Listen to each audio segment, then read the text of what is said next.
We are the heartbeat of Seattle. Hello, and now we bring you part two of I-940 and House Bill 3003.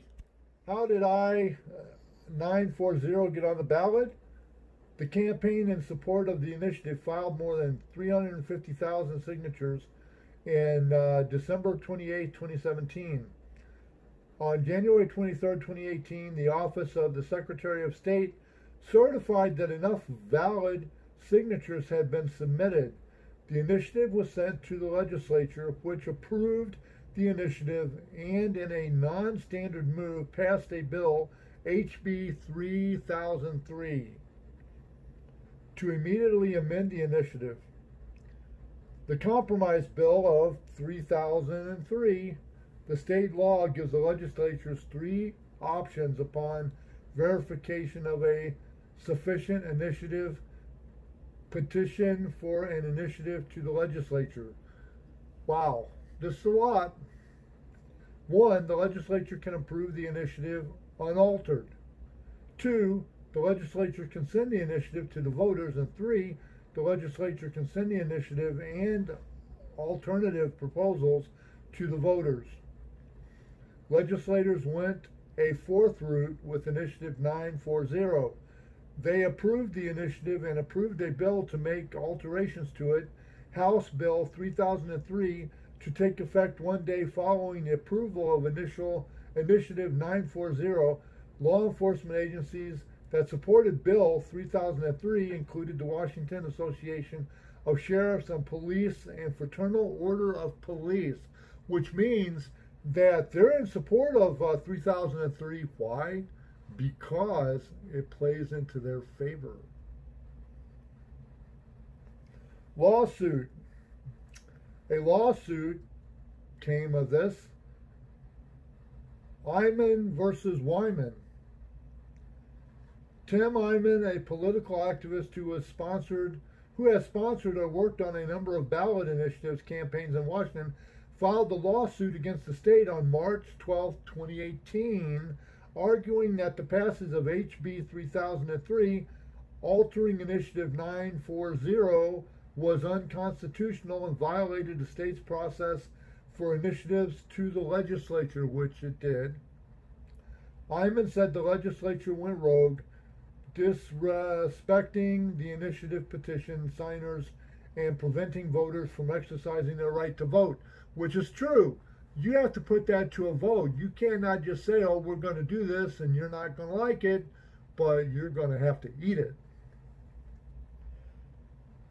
On 2018, August 28, the state Supreme Court ruled that the bill the legislature passed to immediately amend the initiative is unenforceable and affirmed the lower court's ruling that the measure must be placed on the ballot. Thank you, Jesus. That's put that on the ballot, which means that the ballot is going to be put to the vote of the people. I normally, when things of major issues like this, when things of major importance happen, very seldom do they allow the people to decide what's going to happen. Excuse me. They'll give you the appearance that you're able to put stuff on the ballot and vote for it. They'll give you the appearance that you have the right to vote and that you voted it, and because our voting is silent, because our voting is silent, we don't know who you vote for or who you don't vote for, and a lot of people like that. Sorry about that. I had to take a small break for a moment. I had the hiccups and I had to stop. Okay, so now it's got to be put onto the ballot. Initiative 940, measure design, good faith test.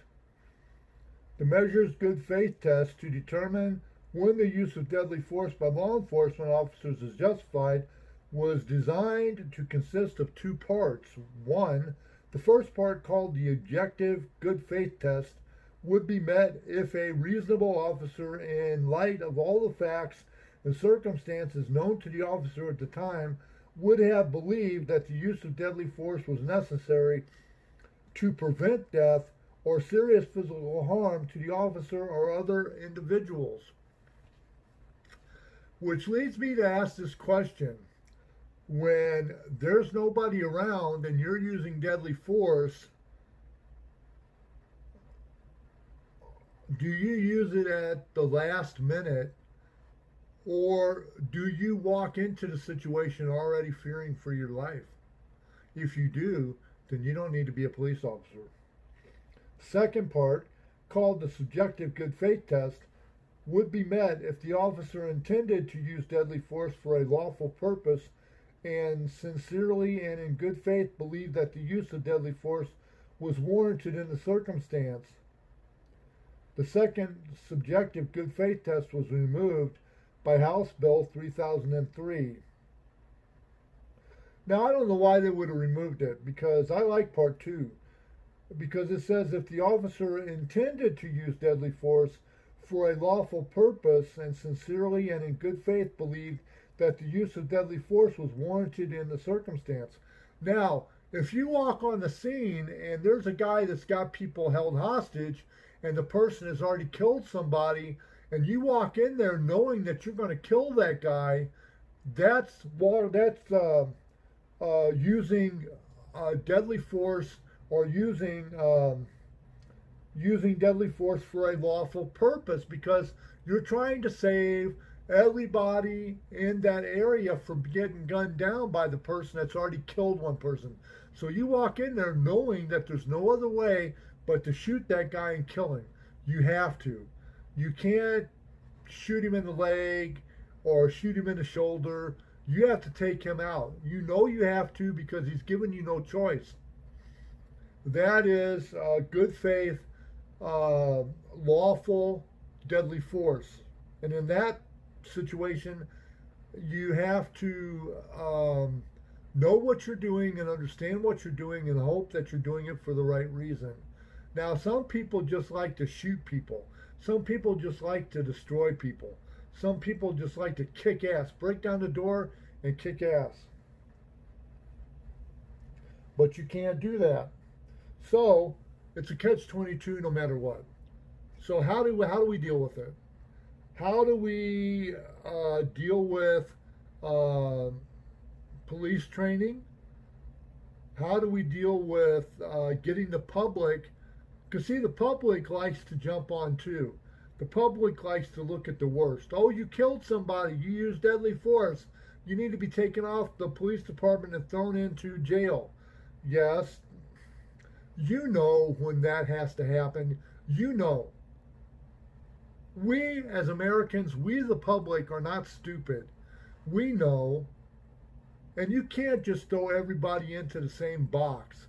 If a bad cop, and you know when a bad cop is a bad cop, when he uses excessive force and kills somebody, then you know that you just have no choice but to get him off the force and put him in jail.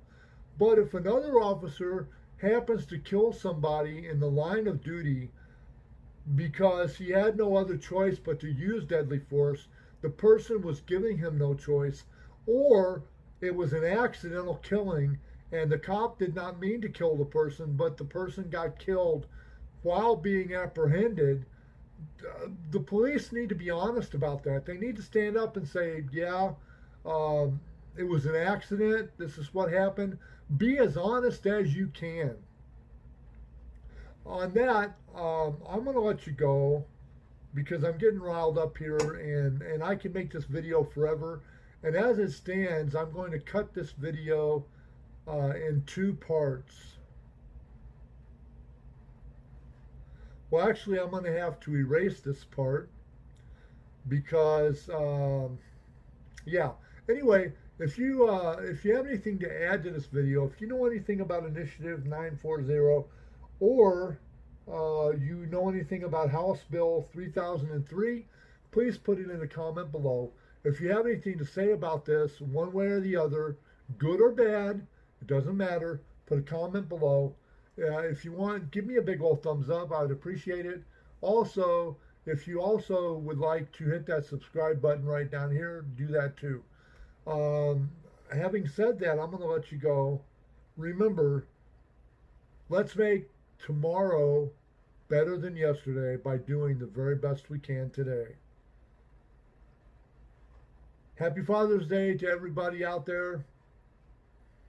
I promised, I said yesterday I wasn't going to do a video, but today I changed my mind. Anyway, I'm going to let you go on that note. Have a good evening, Seattle, America, and all points beyond.